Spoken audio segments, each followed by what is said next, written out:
Are you considering letting a buyer move into your home prior to your home sale closing? Well, if you are, you really need to stop and listen to this video to make sure that you're really well informed and your interests are protected.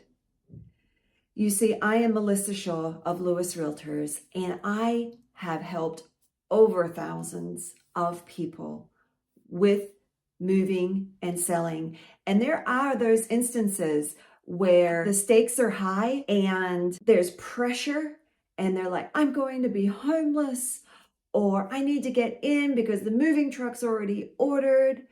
And at that time is not the best time to get informed.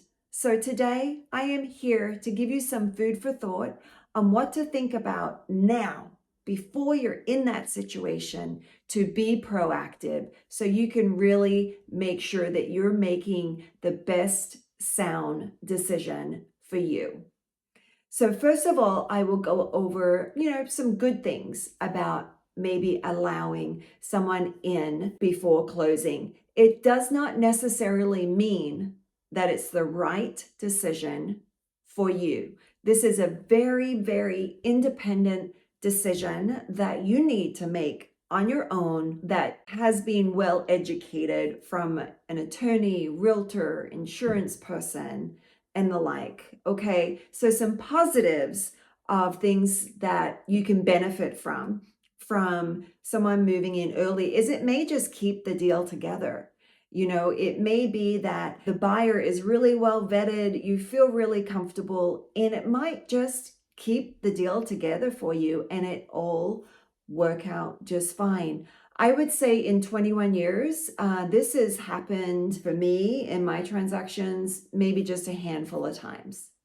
It's really outside of the norm because there are some great risks with allowing a buyer to have possession prior to the home closing and it technically not being your home anymore and not the buyer's. It does allow the opportunity for potentially you to get some additional income, that is rent for maybe a few days or a week, whatever it is that you're considering allowing prior to your close. So it does allow you to come up with some additional funds, and maybe that will help you in moving and making a transition into your next home or your next place that you're moving to. And it could keep things on track. So if there's time sensitive deadlines, and it's kind of like a simultaneous thing where if they don't close on time or you don't move on time, then it could keep things on track. So,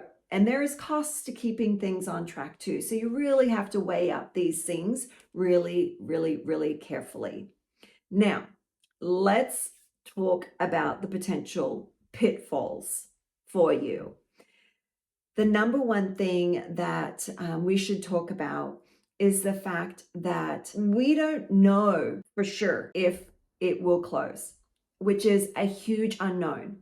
And so questions to you from me is, do you know what it takes for evicting somebody for non-payment?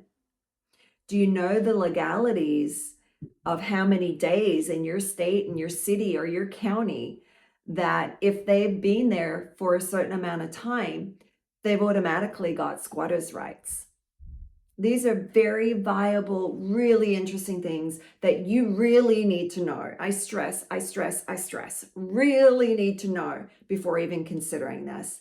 You can consult with your attorney. You can consult with a local property management company. You can ask your realtor if they've got experience in property management and realtors, real estate. But really, these are questions not for your realtors. They're questions for an attorney and a property management company that are really vested. And this is what they do on a day-to-day basis with tenant law and really spell out what your liabilities are if you are to accept somebody in your home before closing. Another thing you should consider is maybe potential gaps in insurance. There may be, if you vacate and someone else has possession of your home before your home closes, there may be gaps in insurance coverage, property insurance coverage. So you're really going to want to talk to your insurance agent about what those potential gaps could be and make sure that you have insurance for those what ifs that come up, to make sure that you and your home are protected. And then the other thing is making sure that you contact an attorney, like mentioned, an insurance agent, to make sure you find out about gaps and also insurance policies.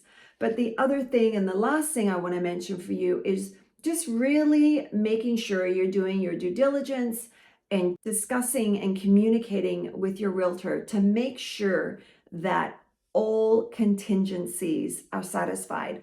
Now, those contingencies could be that they've got a home to close and they're closed, but maybe they just haven't got their funds yet and it's a day or two that is just floating and you know that it's coming, and you've verified with the title companies, or your realtor is verified with the title companies. It's just a matter of happening at this point.